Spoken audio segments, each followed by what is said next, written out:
In this presentation on critical genre perspective on electronically mediated English for professional communication programs, I would like to draw on some of the key insights from critical genre theory in order to propose a framework for making use in English for professional communication or ESP programs.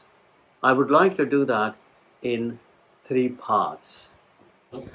I would like to give an overview of the changing context in professional practices in the modern world, particularly in the context of the invasion of internet technology in our daily life, whether it is private, social, or professional, particularly focusing on professional life, how it has affected professional discourses, and how do we analyze them, how do we understand them. Then I would like to talk about some of the key aspects of interdiscursivity in critical genre theory. Now, why I'm taking interdiscursivity? Because that is crucial for my presentation here and the kind of application I'm proposing. So I'll talk about critical genre theory in slightly more detail, but I think focus primarily on interdiscursivity in critical genre theory. And finally, I will propose a framework for electronically mediated interdiscursive perspective in EPC. How do we understand EPC? How do we make use of interdiscursively, appropriated, internet resources in order to draw on them for materials writing for EPC or ESP? Let's get on with the first one. We all are quite familiar with the workplaces, the way they are becoming so complex as well as dynamic. The activities, the discursive activities, the professional activities, professional actions, the social activities, all of them actually have become some kind of an integration of multiple voices and conversations. It's no longer actually a text which is written, which we have focused on for a long, long time in ESP. It is a combination of now spoken, written, and different people participating at the same time, integration and amalgamation of different voices, different opinions, different kinds of media being used simultaneously. So this has made the workplace and the professional workplace particularly more complex. Even academics are not far away from that. Particularly, that has changed. Particularly one aspect that has changed our workplace is the use of email. Email in the last 20 years have become so very popular, so very invasive that most of the work that we do these days, it's done through email. Formal writing has become very rare, but everything is done email. Now, one of the characteristics of email, the way it has invaded, is that it is interpersonal communication is very informal, personalized, and very efficient. Very efficient. You get responses so quickly, so efficiently. And that's one reason why most of the companies, most of the corporations, even in the university, they start using emails instead of writing or instead of even calling on telephone, which is so invasive. Now, another thing which makes it even more complex is the use of blogging, texting, tweeting.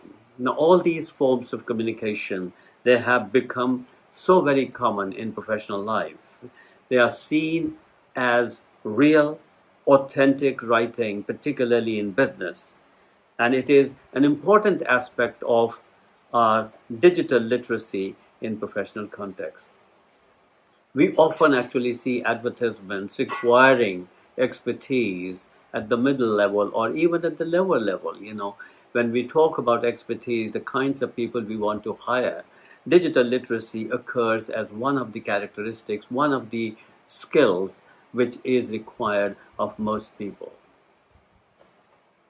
And finally, social networking like Facebook, Instagram, WhatsApp, and a number of other apps which are in use frequently used, predominantly used in the workplace, has become a very powerful tool to get communication across to your clients. It's not only just the companies or company executives who would like to actually get in touch with clients for advertising or promotional purposes, but also for seeking their views, seeking their reactions to the products and services that they offer, and vice versa. The clients as well make use of the social networking in order to get more information, which is so efficient and so quick. So this has become part of our daily life. In what way has it changed the context of EPC, the context in which we are required to teach English for specific purposes or English for professional communication courses? Now, one of the advantages, one of the complications, or maybe perhaps challenges that we face is a predominant variation, a tremendous variation across disciplinary contexts. The moment you change a particular context, the moment you change the expertise in a particular situation, in a particular context, the discourse becomes different. Architects, business specialists, accountants, lawyers, PR, public relation executives, all of them actually use the kind of language which is very different from one another. Michael Halliday actually talked about it some 50 years ago, more than 50 years ago, or 60 years ago, when he said language varies as the context varies, as the situation varies. So the moment you have a different, situation, the discourse varies. So different disciplinary or professional contexts require different use of language. Now, with that, we have the second challenge, which is to fill the gap between academy and the workplace. What we do in the classroom does not make a lot of sense to people when they start working in the professions. And they think, and that is what actually experts in the professions think, that the students are not very well equipped in the discourses or in the use of discourses in their specific profession. So there's a huge gap. We have actually come a long way thanks to the, research insights into discourse analysis, genre analysis. We are actually in a position to understand what happens in the professions slightly better, but there is still a long way to go. So the gap is still there, but we are reaching somewhere. As a result of that, what we have discovered is the more we actually try to understand workplaces, a professional context or professional practices, we realize that many of these people, in fact, most of these people who work in a specific profession, they appropriate generic resources across disciplines, across genres, across professional practices, or across even disciplinary cultures or professional cultures. And to make things even more complex and dynamic, we have the communication in professions, which is electronically mediated, or which is mediated through ICT, Internet Communication Technology, which has become very prominent and which has offered different challenges. But what we need to do is to turn these challenges into opportunities, and that is one of my objectives. That is what I want to focus on. How do we do that? Let's go further. So to sum up, so far, EMC technology inspires interaction with self-selected input to understand and explore interdiscursive appropriation of all forms of semiotic resources across professional genres, professional practices, and professional cultures, leading to what I call interdiscursive performance. People perform interdiscursively in their specific areas, in their specialist areas. Now, in order to meet these objectives, it is necessary for us to have a research-informed approach to EMC, inspired English for professional communication. And that is what I plan to talk about next. Critical genre theory as interdiscursive performance. Now, some of the key aspects I would like to talk about very, very briefly, give you some idea of some of the key aspects of interdiscursive performance in critical genre theory. The first aspect, which is probably the most important for us, is the use of interdiscursivity, is the understanding of interdiscursivity. The concept of interdiscursivity is not easy to understand. It's quite complex, quite difficult to understand, and I would like to focus quite a bit on this. Secondly, we have to move away from the texts, move away from the written text or the written genre exemplar, and look at what these genres are doing, how these genres are being used by the professionals in their professional context, which means we have to understand, we have to appreciate, we have to analyze their professional practice. So the second key element of critical genre theory is to focus on professional practice in addition to professional discourses.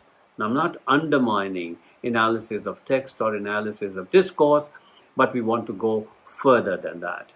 And we'll come to that in a few minutes. A third aspect, which is very crucial and sacrosanct for us, is the use of multi-perspective approach.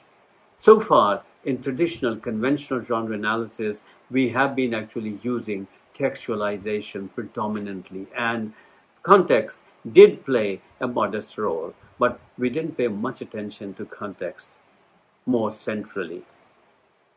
And also, we rarely actually, try to integrate, the hearers, the recipients of the discourses, recipients of the discursive actions, what we want to do actually both of them, along with the interpretations of the analysts. So there are analysts who are involved in it, there are writers who are involved in it, who construct their documents, construct their discursive actions, and then there are recipients. So we actually need to look at all three of them at the same time.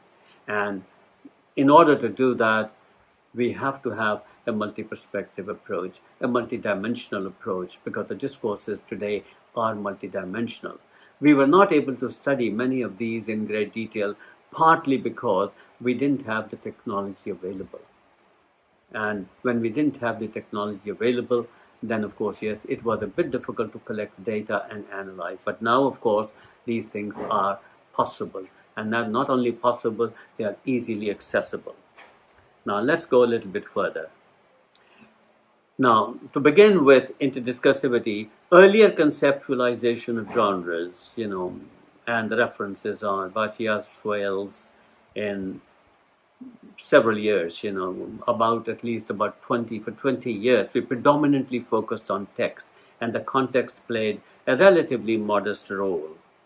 However, more recently, genre has redefined as configuration of text internal and text external factors, highlighting two kinds of relationship involving text and context in it.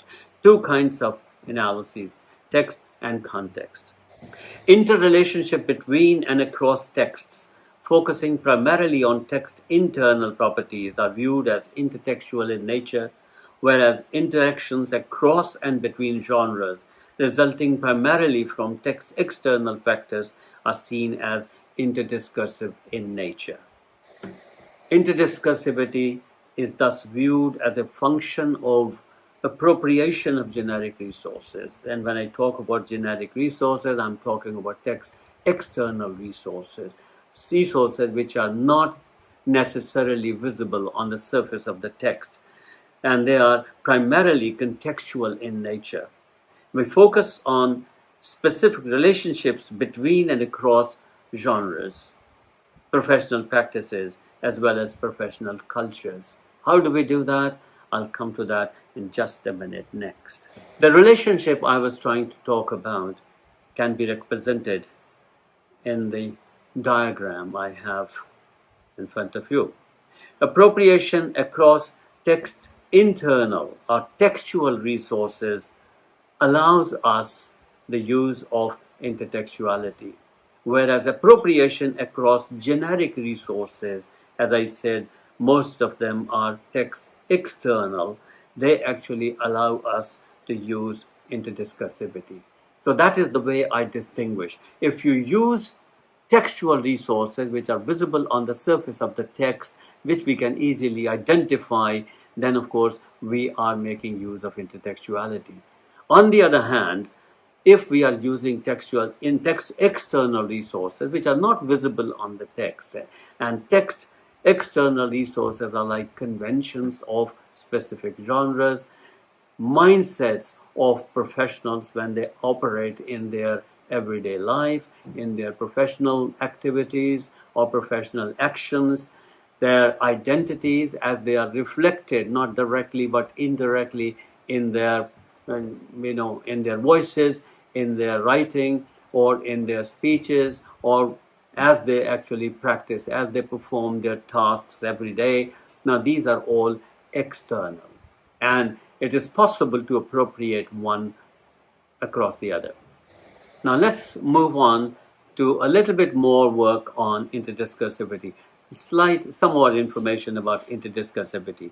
Appropriation of generic resources, we have talked about it, and I mentioned briefly that one could appropriate professional genres, which means you can use another genre in order to construct your documents, in order to construct your voice or your own speech or whatever communication you are involved in order to perform that in a second genre. So there are two genres which you normally make use of in order to construct your own response to a particular situation. So you can appropriate across professional genres. Similarly, you can appropriate across professional practices. For example, if there are two people participating in a conversation, and one happens to be an accountant, the other happens to be a sales manager, the two of them, they have their own mindsets, they have their own ways of interpreting, the ways of acting, the ways of handling issues, the ways of meeting challenges in different ways. And both of them, when they participate, then they put together a document, they come to some kind of an agreement, or oftentimes, they don't agree. But what they're doing is they're trying to appropriate each other's practice, parts of those, and then you construct a final document which is a combination of these two practices, which reflects actually the concerns of these two specialists. Similarly, it is possible for one professional culture to appropriate from another culture. A good example of that is the way fundraising cultures in today's context are appropriating resources, strategies, and ways of collecting, funds, the way they are used in corporate contexts. Although people don't agree. I've done actually work in all these three areas. If you look at the appropriation across professional genres, then corporate disclosure documents, corporate disclosure, reports, which we understand as annual corporate report or corporate annual reports, they are a good example. And if you study, then you will find it is a combination of not one, not two, not three, but four different kinds of texts, four different kinds of discourses written by four different specialists. There is an accounting discourse, which is the primary discourse in an annual report. But at the same time, there are other writers, who have written the financial management sections there, which is written by different people. It has a different style. It has a different way of convincing people or doing. The third is the public relations contribution. The PR executive, they normally actually write what we call, or what we better understand as, the chairman's letter, which is essentially promotional. And then, of course, yes, don't forget the legal disclaimers, which are part of annual reports, written by lawyers. So there is actually one particular genre, one particular text, one particular document, which runs into maybe 30, 40, 50, or 100 pages, it incorporates, integrates 4 different kinds of discourses, 4 different kinds of genres, and it reflects 4 different kinds of identities. If we come to the second example I have, professional practices, we worked actually for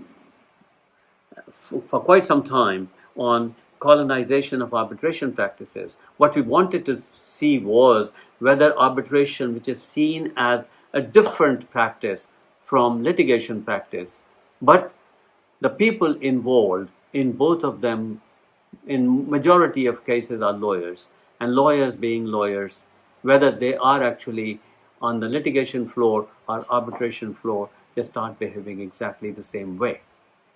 And when we looked at their discourses, when we looked at their practices, when we looked at their trials, in both of them, they were using somewhat similar. And there was there was a mixing of the 2 practices quite visible in the data. They were quite surprised when we talked to them and we gave them evidence, and they were not prepared to believe, because they always thought, no, when we are actually in the courtroom, we are actually litigators, and when we are in arbitration practice, arbitration court, then we are arbitrators. But no, they do not actually exchange these hats.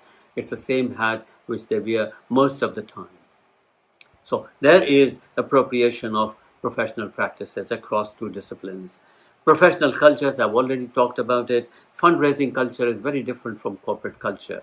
The fundraising culture is, the main objective is to have as many people supporting them as possible. So they prefer to actually collect $1 from each person, and they get a support of $1 million. But today, they go against their culture, and they have started integrating their own culture with corporate culture, where they don't mind collecting $1 million from a big company rather than going to 1 million people for each $1 each. So that is how the cultures have started influencing each other. Marketing and fundraising cultures are coming quite close to it, because both of them are interested in collecting money, and they have different missions. The corporate mission is collection of profit, as much as profit, enhancing your profit, and fundraising culture is also not profit, but collecting as much money as possible. So to sum up now, the theory of interdiscursive performance, the way I have worked on it, the way it works out for me is, as I said, we started off with genre analysis, which was basically, and to a large extent, was the theory of textualization. Of course, context did play a modest role, but this was primarily a theory of textualizations in the 80s and in early 90s, partly because we had linguistic tools available to us, and we were focusing primarily on, ESP classes. So we were actually concerned with teaching people discourses in the classroom. Gradually, I think in the early 2000s, we discovered that was too restrictive. This is not the way people work in professions. If we are preparing people for profession, then we have to look at their practice. So we actually extended the scope of genre analysis to include professional practice. And along with professional practice, we discovered it was necessary for us to realize, to appreciate, and to account for their specific mindsets, specific culture, specific identities, the way the identities are reflected in their actions or in their practices or in their discourses. And one of the most interesting tools to connect all these was the use of interdiscursivity. So through interdiscursivity, these people are able to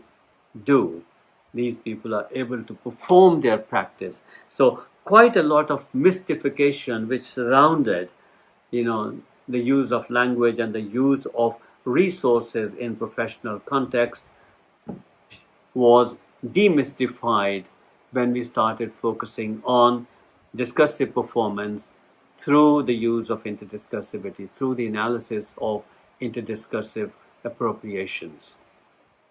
And I think if we actually go that way, then we will be in a better position to understand and to appreciate and even to evaluate what actually contributes to the success of professionals in a particular professional context. How people are more successful or less successful, to what extent these people can actually reflect their professional identities, which is recognized by their community of practice.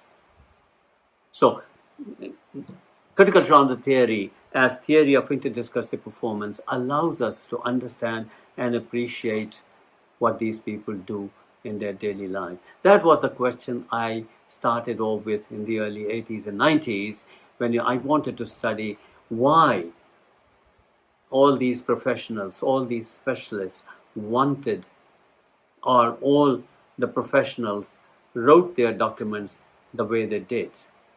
What was the rationale? What was the motivation for them to do it? Gradually, I discovered that it was not simply the way they write, it was also the way they practice, the kinds of things they do, and how do they do it, and what are the things which make them possible. And doing all that, we were in the area of good understanding, good accounting for their interdiscursive performance. So now let us make use of some of these insights in order to understand or in order to reflect on what we do in professional communication, English for professional communication. So electronically mediated interdiscursive perspective in ESP and EPC. I'll take 3 illustrations. The first one I take from law, legal communication. And in order to illustrate, I will take one of the very celebrated and popular cases from Britain, Belmarsh decision. This is, notoriously, identified as Belmarsh decision. Belmarsh is the name of the prison.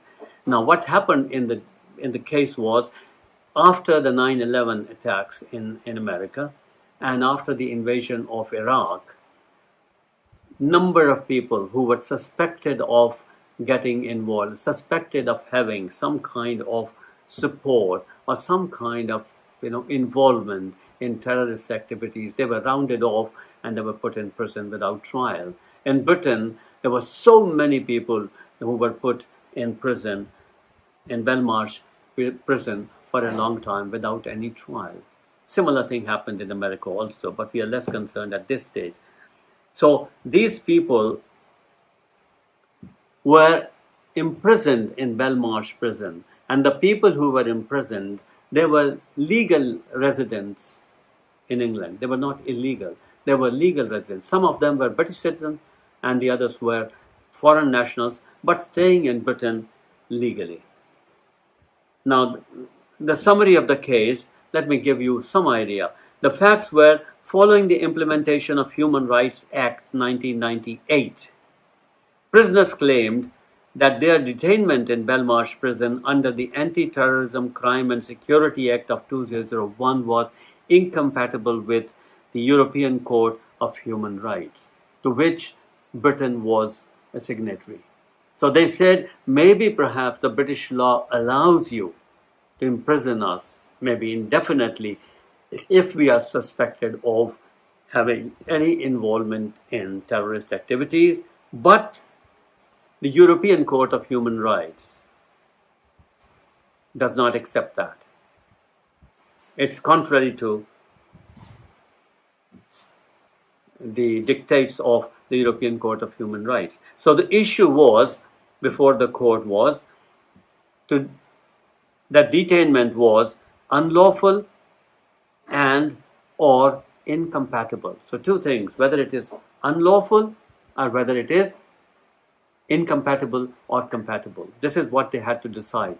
Now the case went through several courts, one after the other, and finally ended up in the Court of Final Appeal. So decision of the Court of Final Appeal was, it is incompatible with European Court of Human Rights, but not unlawful.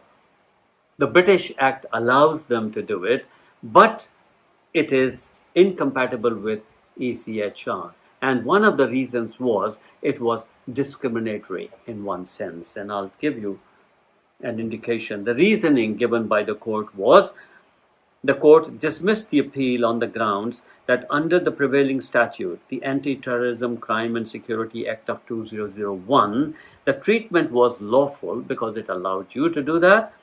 However, the court issued a statement of incompatibility with the ECHR, and what happened? Why it was incompatible? Because there were actually people who were British citizens. They didn't have a choice. They were imprisoned. But they gave a choice to people who were not residents, who were not actually citizens of Britain, but they were foreign nationals. Now, it was discriminatory because they were allowed to go to their own country and escape prison sentence. But many of them didn't want to go, or their countries, the parent countries, were not prepared to accept them. So people who were not in a position to leave Britain, they were, imprisoned, whereas other people who were accepted by their own countries, they were free to leave and go. So in that case, it was discriminatory. The result of that was the British Parliament met immediately after that, and they re-legislated. They changed their 2001 Act and changed it into all citizens, whether you are foreign nationals, whether you are British citizens, whether you are living here legally or illegally, everybody can be arrested and kept in prison indefinitely without trial. So they re-legislated, that actually made it possible for the British government to retain all of them in the prison.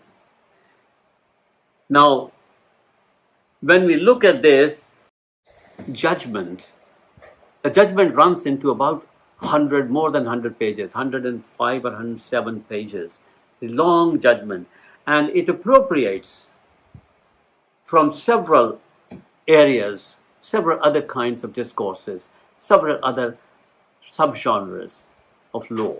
There are areas which appropriate from procedural history. They are all interdiscursively related. Procedural history, case summaries of earlier cases and other cases, and the same case when it went through all the other courts, one after the other. Judges' opinions, not only judges' opinion in various courts in England, but also from other cases, other trials. Courts holding and analysis, what happened in various courts. Case precedents, which are normally used in judgments all the time. Relevant laws, which they refer to, they made use of. They are all interdiscursively and intertextually connected and used. And core socio-legal issues. Now, there were actually core socio-legal issues, and the result of that was there was comprehensive, very comprehensive and many faceted coverage of this particular case in the media in various forms and various kinds of analyses, various forms of editorials written by different people. So this was available there. And other related constitutional developments, like the British Parliament re-legislated this particular act in 2005. So 2001 statute was revised in 2005 in order to make it, compatible with ECHR. So what I want to do is, if we want to make use of a particular case for our language teaching purposes in English for professional communication, then of course, yes, the students have all the options available to focus on one aspect of it, or second aspect, or third, or fourth, or fifth, as they like, as they are interested in. The data, the texts and the voices that we are talking about, which are, connected with each other, interdiscursively connected with each other. All these genres are present in the internet. They are present in Google. You can get all the texts. So the teachers have an opportunity to make use of a particular case, asking students to focus on whatever area, whatever kind of issue that they are interested in. In order to do that, they will have to go to the internet. They have to find all kinds of documents that are available, and they have to do a bit of research. They have to creatively understand and interpret most of these documents, and they can design their own tasks and responses. They can write blogs. They can actually identify issues and explain and discuss them. They can give their own opinions. The good thing is the teachers don't have to do a lot of work.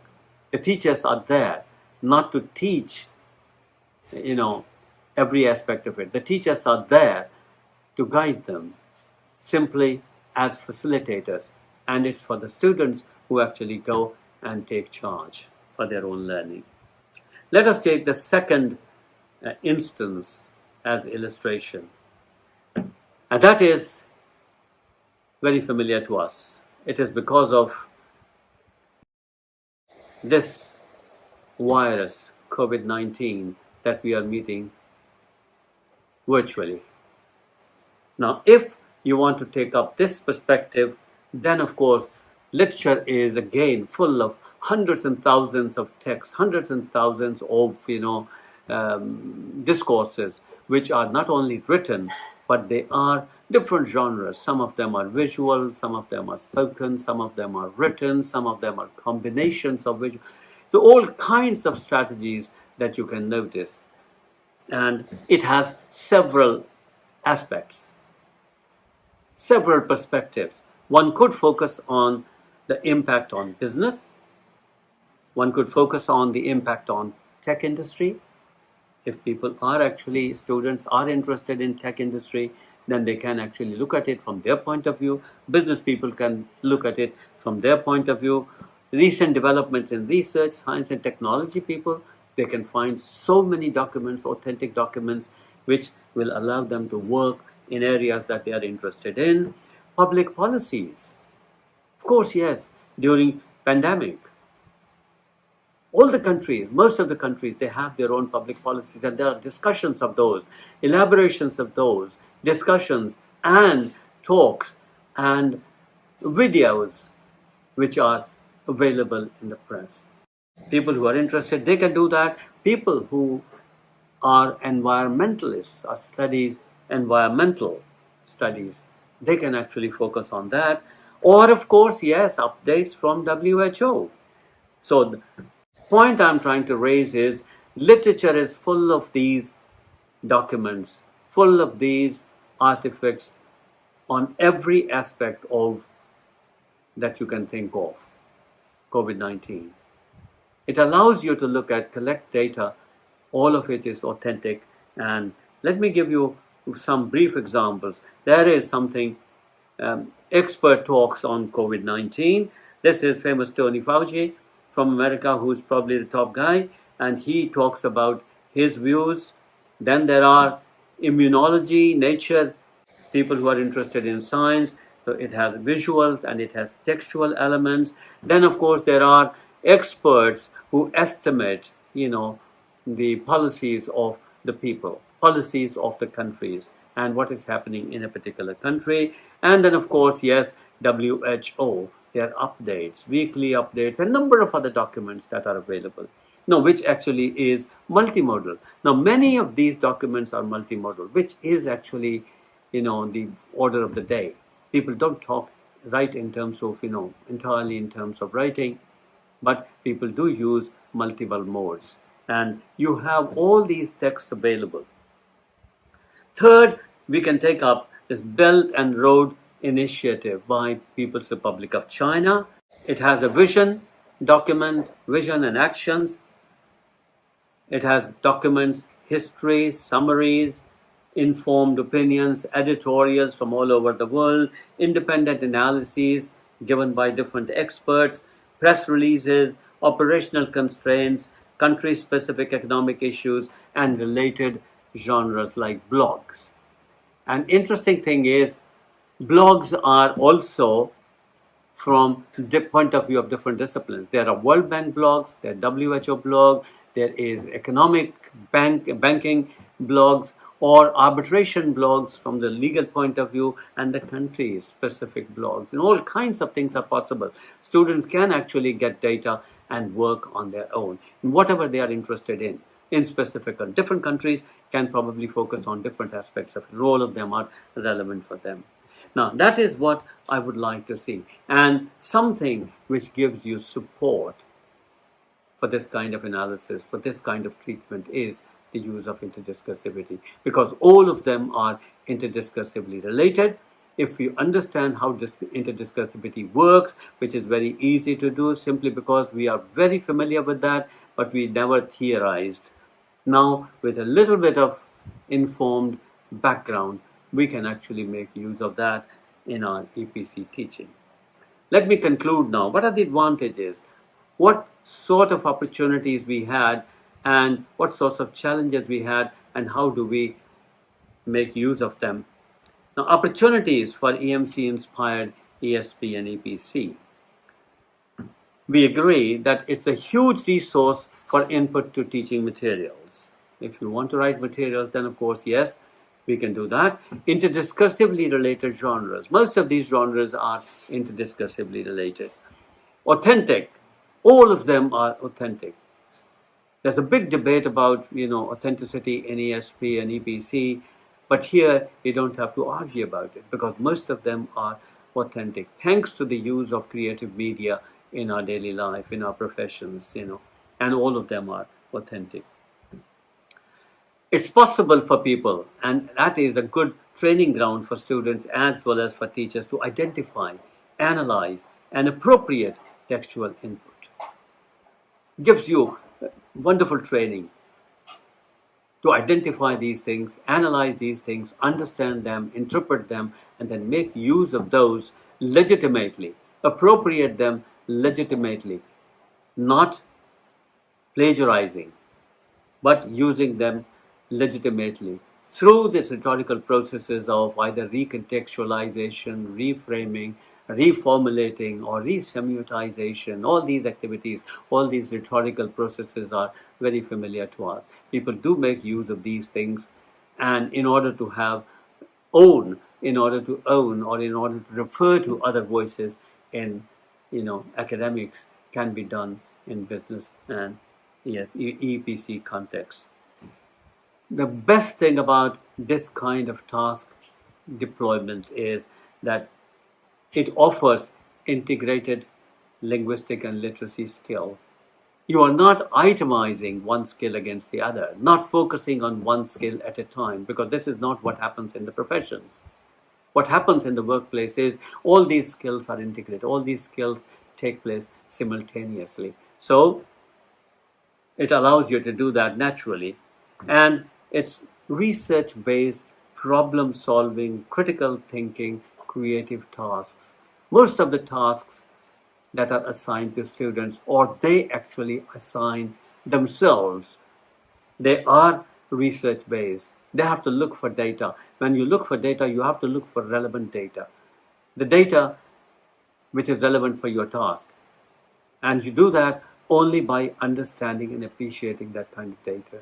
So that is something which is research-based and focusing on specific problems that you want to respond to, the problems that you want to handle, the issues that you want to account for. And that involves critical thinking, interpretation skills, and all these are creative tasks, which are very difficult in a conventional EPC classroom in most of the university contexts. And many a times, I would probably like to see 100% cases, students, they have self-initiated tasks, whatever tasks they are interested in. The teacher can guide them, teacher can actually support them, the teachers can actually become their guide. And They identify whatever they are interested in or whatever they want to work on. And they can be mostly self-initiated. And if that is so, then of course, motivation for students is not an issue. It is highly supportive of individual initiatives, which enhances their motivation. And this is what an EPC teacher or ESP teacher, or for that matter, any language teacher would like to have, an ideal situation, supported by theory, supported by information which is already available. So that's where I stop. I rest my case. I'm happy to answer any questions you may have. And let me give you the references. If you need further references, you can get in touch with me.